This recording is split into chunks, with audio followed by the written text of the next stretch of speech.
You know that feeling. It's a quiet Sunday morning. The house is still. You're sitting at the kitchen table with a cup of coffee, and you finally open that envelope you've been avoiding. It's your 401k statement. Your heart beats just a little bit faster as you unfold the paper. You see the numbers, the result of decades of your hard work, of waking up before the sun, of staying late when you were needed, of missing a school play here and there, always with the promise that you were building a better future for your family. That number on the page represents that promise. It represents security. It represents a retirement where you are independent, not a burden, a future where you can enjoy your golden years with dignity. But lately, as you look at that number, there's a question that lingers long after you've put the paper down, a cold knot of anxiety in the pit of your stomach. Is this money really safe? Is that number on the page just an illusion? I'm here to tell you that feeling in your gut is not wrong. It's your intuition screaming a warning that very few people are willing to talk about. We're all told the same story. The market goes up, the market goes down. Don't panic. Just ride it out. Stay the course. But what if the biggest threat to your retirement isn't a typical market correction? What if the rules of the entire game have changed? What if forces far beyond Wall Street are making decisions that could wipe out a significant portion of your savings, no matter how well diversified you think you are? What if I told you that your life savings have become a pawn in a global chess game, a game being played in the halls of power in Washington and Beijing with very real consequences for your family and your future? This is not another video about stock tips or market predictions. This is about survival. This is about understanding the new reality we live in. Today, we're going to pull back the curtain on the economic war between the United States and China. I will show you, in simple, clear terms, how their conflict has become your problem. I will connect the dots between their political maneuvers and the very real numbers in your retirement account. I'm going to explain how their war is being fought in your wallet, in your savings account, and for the future of your retirement. Because the truth is, the economic war between the US and China has fundamentally changed the rules of retirement. Your financial security no longer just depends on saving money and investing wisely. It now depends on actively shielding your wealth from the crossfire of a global power struggle. The old mindset of being a passive saver who trusts the system is no longer enough. You now have to become an active defender of your wealth, and that defense begins with knowledge. The financial battlefield, why your money is in the crossfire, America's national credit card. To understand why your money is at risk, we first need to understand a very simple but very big concept, the U.S. national debt. Now, I know that sounds complicated, but I want you to think about it in a way that relates to your own family. Imagine your household budget. If you consistently spend more money than you earn, you have two choices. You either cut back your spending or you borrow money to cover the difference, usually with a credit card. For the last several decades, the United States government has been doing exactly that. It has been spending trillions more than it collects in taxes, and to cover that shortfall, it issues debt in the form of U.S. Treasury bonds. This is our national credit card. Now, every family knows that if you're going to live on credit cards, you need someone willing to lend you the money. For a very long time, one of the biggest and most reliable lenders to the United States has been China. For years, this was a relationship that seemed to work for both sides. China would manufacture goods, sell them to us, and then take the dollars they earned and use them to buy U.S. Treasury bonds. This kept their currency from getting too strong, which made their exports cheap. And for America, it meant we had a ready and willing buyer for our debt, which helped keep our interest rates low. It was a delicate balance. America needed China's money to fund our spending, and China needed the American consumer to buy their goods. But that balance is now broken. And the battlefield where this break is happening is where your financial security is being caught in the crossfire. The first punch. Tariffs. The first major blow to this delicate balance came in the form of tariffs. Again, let's keep it simple. A tariff is just a tax on goods imported from another country. When the U.S. government placed massive tariffs on Chinese goods, it was like putting up a giant wall of fees. Imagine you own a store, and your biggest and best customer walks in one day, and you tell them, from now on, everything you buy from me will have an extra 25% fee attached. What do you think that customer is going to do? They're going to be angry, and they're going to start looking for other stores to shop at. That's exactly what happened. These tariffs were meant to punish China and bring manufacturing jobs back to America. But they also hit hardworking Americans. Farmers in the Midwest suddenly found that their biggest buyer for soybeans, China, was no longer buying. Manufacturers who relied on Chinese parts for their machinery saw their costs skyrocket. But the most dangerous consequence wasn't the price of soybeans or tractor parts. It was how China decided to punch back. The counterpunch. Dumping debt. If the United States was going to use trade as a weapon, China decided it would use America's addiction to debt as its own weapon. China began to slowly but surely reduce its holdings of U.S. Treasury bonds. Let's go back to our credit card analogy. This is like your biggest lender, the one who holds most of your credit card debt, calling you up and saying, not only am I not going to lend you any more money, but I'm thinking about selling the debt you already owe me to someone else. This creates an immediate crisis of confidence. If your biggest lender is getting nervous, shouldn't everyone else be nervous too? And this isn't a small amount of money we're talking about. According to the U.S. Treasury Department's own data for early 2025, China still holds over $750 billion of our debt. That's down from a peak of over $1.3 trillion about a decade ago. The trend is undeniable. They are slowly, methodically backing away. When the largest foreign holder of your debt starts selling, it sends a powerful signal to the rest of the world. It says that holding U.S. debt may not be as safe as it once was. This creates a chain reaction. It forces the U.S. government to find new buyers for its debt. And to attract those new buyers, it often has to offer higher interest rates. This is the battlefield, a trade war that has escalated into a debt war. But the bombs being dropped in this war don't land in Washington or Beijing. They land directly in your wallet. Collateral damage, how their war hits your wallet. This is the most important part of our conversation today. This is where we connect the headlines you see on the news to the numbers you see on your retirement statement. Because you and I and every other hardworking American are the collateral damage in this economic war. And the damage comes in three distinct forms. The inflation machine, the invisible thief in your pocket. The first and most immediate consequence is one you are already feeling every single day. Inflation.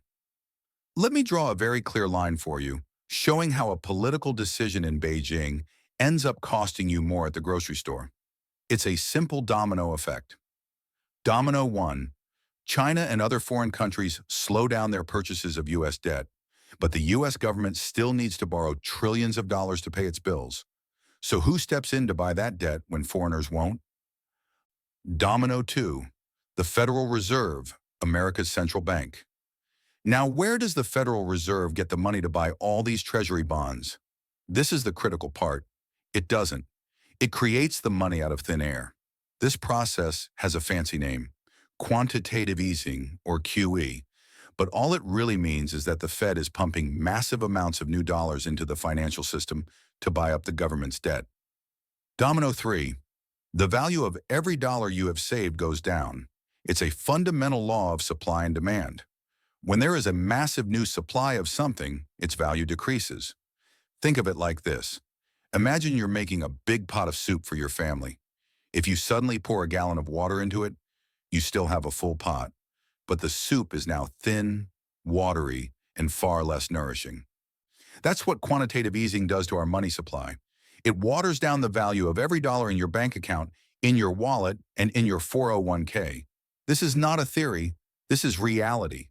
According to the Bureau of Labor Statistics, the official inflation rate as of August 2025 was 2.9%. But we all know the real story. The price of a gallon of milk, a loaf of bread, a tank of gasoline. These things have risen far more than that. This is the invisible thief. This is the silent tax that politicians never have to vote on. It's the direct result of a system where our government spends too much and the Federal Reserve prints money to cover it up. The economic war with China has only put this machine into overdrive. Every time they sell our debt, the pressure on the Fed to create more money increases. And every time they do, the purchasing power of your hard-earned savings is stolen away. The 401k roller coaster, destroying your retirement dreams. The second way this war hits you is through the gut-wrenching volatility of the stock market. If there's one thing the stock market hates more than anything else, it's uncertainty. And this ongoing economic conflict between the two largest economies in the world is the single greatest source of financial uncertainty on the planet. Think about it. One tweet about new tariffs can send the Dow Jones tumbling 500 points. One headline about China selling off another block of treasury bonds can create panic across global markets. For a young person in their 20s or 30s, this volatility is just noise. They have decades to recover. But for you, if you are in your 50s, 60s, or 70s, this volatility is a direct threat to your entire retirement plan. There's a concept in financial planning called sequence of returns risk. It sounds complicated, but it's a simple and terrifying idea. It means that when you get your investment returns matters just as much as how much you get. Let me give you a quick example. Imagine two people, Bob and Sue, both retire on the same day with a $1 million 401k. In his very first year of retirement, the market crashes by 20% due to a flare-up in the U.S.-China trade war. Bob loses $200,000, and on top of that, he has to withdraw $40,000 to live on. In her first year, the market goes up by 20%. Sue makes $200,000 and withdraws her $40,000. Now, even if the market completely recovers and they both average the same return over the next 20 years, Bob's portfolio will likely never catch up. That early massive loss, combined with his withdrawals, created a hole that is almost impossible to dig out of. Bob could run out of money. Sue will likely be fine. This is sequence of returns risk, and the constant threat of the U.S.-China economic war has put this risk on a hair trigger for millions of Americans who are at or near retirement. Your 401k statement becomes a source of anxiety, not security. You're forced to watch the wealth you spent a lifetime building swing wildly based on political games being played thousands of miles away. This isn't the retirement you were promised. This isn't the stability you worked so hard for. The future bill, higher taxes, and broken promises. The third and final consequence is the one that will affect not just you, but your children and grandchildren as well. It's the bill for this economic war that will eventually come due. As we discussed, when there are fewer foreign buyers for our debt, the U.S. government has to pay higher interest rates to attract the buyers that are left. Right now, according to the U.S. Treasury, the interest payment on our national debt is already one of the largest expenses in the federal budget. It's projected to become the single largest expense within the next decade, surpassing even military spending and Social Security. Think about that. We will soon be spending more money just paying interest on our past borrowing than on anything else. When that happens, the government will be backed into a corner, and it will have only two politically painful options. Option one, raise taxes. And who do you think they will come after? They will come after the middle class. They will come after your retirement income. They will come after your estate when you pass it on to your children. Option two, cut spending. And what are the biggest items on the budget? Social Security, Medicare, the very programs that millions of hardworking Americans have paid into their entire lives, with the promise that they would be there for them in their old age. Suddenly, those promises become fragile. The conversation in Washington shifts from how do we protect these programs to how do we cut them to keep the country from going bankrupt. This is the inevitable result of this path. Higher taxes on your income and potential cuts to the benefits you are counting on to survive. This is the future bill for the economic war being fought today. And the inflation we see at the grocery store is just the beginning. The most important thing you can do now is understand which assets can act as a shield. In our next video, we break down the 5 specific types of assets that historically perform well during times of high inflation. You can click the link on screen to watch it now. The financial bunker. I know that everything I've just laid out is unsettling. It's deeply concerning. It can make you feel powerless, like you're just a leaf in a hurricane. But my goal today is not to scare you. My mission is to prepare you, because knowledge is the first line of defense. Understanding the battlefield is the first step toward building a defense for your family's future. So now, let's talk about building your financial bunker. I am not a financial advisor, and I cannot give you personalized financial advice. What I can do is share with you some timeless, fundamental principles of wealth protection that have proven effective throughout history, especially in times of great uncertainty like the one we are living through now. These aren't get-rich-quick schemes. These are get-safe and stay-safe principles. Own what is real. The first principle is to own things that cannot be created out of thin air. In a world where governments can print trillions of dollars with a keystroke, real tangible assets become a safe harbor. This includes things like physical gold and silver, which have been recognized as a store of value for over 5,000 years. It can also include productive land or income-producing real estate. The common theme is that these are hard assets. Their supply is limited. They can't be devalued by a central bank's printing press. They provide a solid foundation when the paper money system is shaking. Become your own banker by eliminating debt. The second principle is to reduce and eliminate debt, especially high-interest, variable-rate debt like credit cards. In a high-inflation environment, debt can be a crushing weight. The less you owe to others, the more control you have over your own life. When you are debt-free, you are sovereign. You are not beholden to a bank or a credit card company. Your income is your own. This gives you flexibility and resilience to weather any economic storm. The less you owe, the less vulnerable you are. True diversification. The third and final principle is to understand what true diversification means. For years, we've been told that diversification means owning a mix of stocks and bonds. But in the world we're entering, where the actions of governments can impact both stocks and bonds simultaneously, that may not be enough. True diversification means spreading your wealth across different asset classes, different countries, and even different currencies. It means not having all of your eggs in one basket, especially if that basket is showing cracks in its foundation. It's about building a financial ark, not just a single boat, so that if one part springs a leak, the entire structure doesn't sink. These are just principles. They are a starting point for your own research and conversations with your own trusted financial professionals. But they are rooted in a fundamental shift in mindset. The world has changed. The post-World War II era of American economic dominance and relative stability is coming to an end.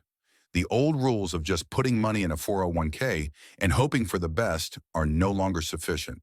The economic war between the US and China means we have all been drafted onto a financial battlefield, whether we like it or not. And on this battlefield, we must shift our mindset. We must move from being passive savers to being active defenders of our family's future. This is the new reality, and it leads me to one final critical question for you. As you look at the next 5 years, as you consider all the uncertainty we've talked about today, what is your single biggest fear when it comes to your own financial security? Is it inflation eating away your savings? Is it a stock market crash wiping out your 401k? Or is it something else, something even more personal? Let me know in the comments below. Your story matters, and your voice deserves to be heard. Thank you for your time.